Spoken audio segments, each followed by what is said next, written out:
ne peut produire des résultats positifs, durables, sans la confiance entre partenaires. À mon humble avis, ce bail de confiance doit être fondé sur une évaluation objective, inclusive et participative du contexte politique et sécuritaire de transition progressive, coordonnée et responsable de la MONUSCO, pour problèmes que constituent autant d'obstacles à l'appel des populations, des progrès qui ont déjà été accomplis au cours de ces dernières années, et surtout du rôle que chacun de nous peut et doit jouer. Grave que nous avons observé au cours des dernières semaines, une opportunité que nous devons tous saisir afin de cadre du processus de transition vers un retrait responsable de la MONUSCO. La RDC et la MONUSCO se sont accordés sur une stratégie commune sur avec les autorités de la société civile et l'ensemble des parties signées conjointement en septembre 2021 et endossées par le gouverneur de province.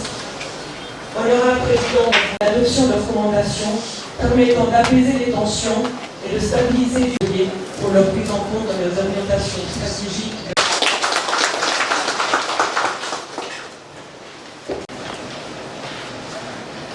Je vous remercie avec tous les respects, beaucoup de considérations. Son Excellence, Monsieur le Gouverneur de province, pour son question.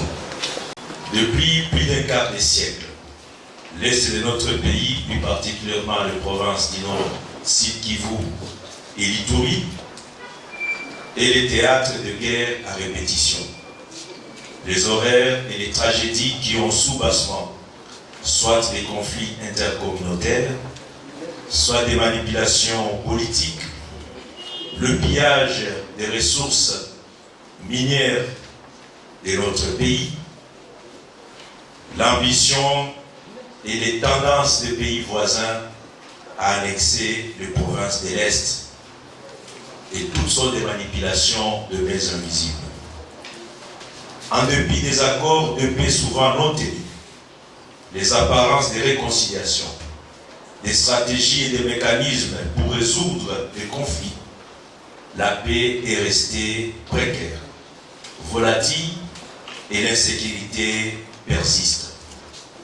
Excédée par des rébellions à rebondissement, par les nombreuses atrocités et les crimes hallucinants dont elles sont les seules à payer les lourds tributs, les populations de nos contrées constatent avec regret que malgré la présence de la MONUSCO, les résultats demeurent très mitigés. Nous sommes tous sans ignorer les faits qui sont produits récemment dans la province du Nord Kivu, à Goma, à Beni et à Butembo, et d'une façon isolée à Ituri. La province du Sud Kivu, comme on l'a bien souligné, s'est distinguée à ne pas suivre. Comme on l'a bien souligné, s'est distinguée à ne pas suivre le mouvement de violence. Et c'est ici, je réitère encore les remerciements de la province à la population qui a compris que les revendications ne peuvent se faire que dans la paix.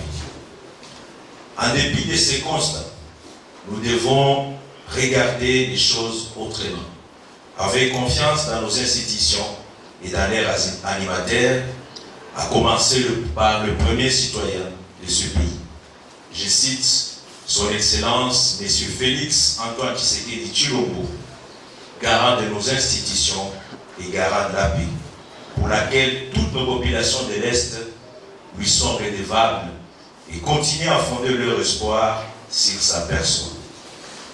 Qu'il me soit donc permis ici de lui rendre nos hommages le plus déférents pour sa détermination à ramener la paix à l'Est de notre pays. Honorables Excellences, Mesdames et Messieurs, distingués invités, tant il est vrai que l'expression de la colère populaire est un droit légitime, tant il est vrai aussi que nous devons traduire nos aspirations, la tête froide, dans le respect de l'ordre public et surtout des engagements pris par notre gouvernement. La MONUSCO est aussi Kivu, en particulier et dans l'ensemble de notre pays, par la volonté des autorités nationales et par l'accord qui lie cette organisation à la République démocratique du Congo. Voilà pourquoi je salue et apprécie à sa juste valeur la tenue de cet atelier, organisé conjointement par le gouvernement provincial et par la MONUSCO, atelier destiné aux animateurs de nos structures politico-administratives, aux leaders communautaires, aux chefs coutumiers, aux représentants des forces vives de la société civile et des églises pour qu'ensemble, nous puissions faire une relecture du partenariat gouvernement MONUSCO congolais, gouvernement congolais et MONUSCO dans notre province. Cette relecture portera sur les informations objectives relatives aux différentes résolutions du Conseil de sécurité, justifiant la présence légale de la MONUSCO en République démocratique du Congo depuis novembre 1999, avec la création de la MONUC, en passant par le remplacement de celle-ci par la MONUSCO en juillet 2010, si l'acte relatif au processus de transition vers un retrait progressif et responsable de la MONUSCO, adopté le 14 août 2021 et avec comme échéance l'année du départ définitif de la MONUSCO. Enfin, le présent atelier est une grande opportunité pour passer en revue certains indicateurs visibles de la présence de la MONUSCO au Sud Kivu.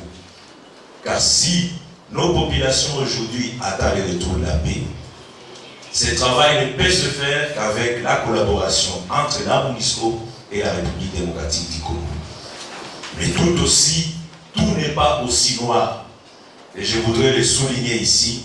Depuis que nous sommes là 3 ans jour pour jour, nous avons aussi des indicateurs positifs qui ont été obtenus grâce à la collaboration avec la MONUSCO. Je termine donc ces mots en invitant les participants à échanger en toute franchise et dans la tolérance mutuelle pour dégager de nos réflexions des recommandations pertinentes qui permettront de ne pas briser totalement cet élan de solidarité internationale, ceci par le respect à nos institutions et à nos engagements avec la communauté internationale, sans oublier, bien entendu, les préoccupations légitimes de notre peuple. Nous aurons ainsi fait œuvre utile, comme aujourd'hui, à la bonne réputation de notre province qui s'est taillée depuis des années.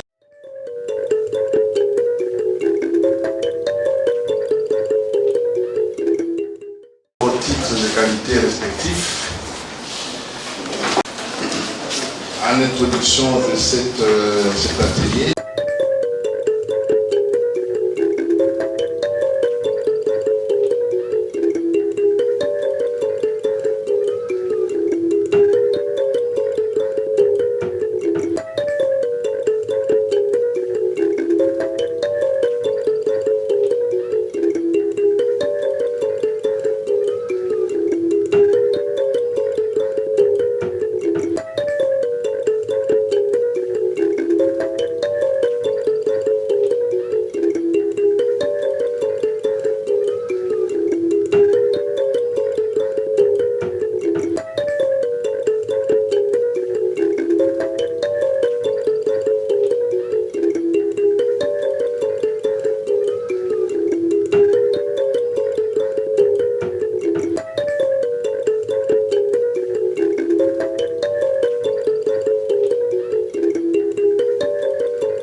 travers les pillages et consorts. Et quand on parle de la MONUSCO, il faut faire attention, ce n'est pas la mission ici de On va retrouver les gens dans les ASP, dans les mouvements, dans les plateformes. Développement et vice-présidente du bureau. Le président Adrien Zawadi aurait dû être là.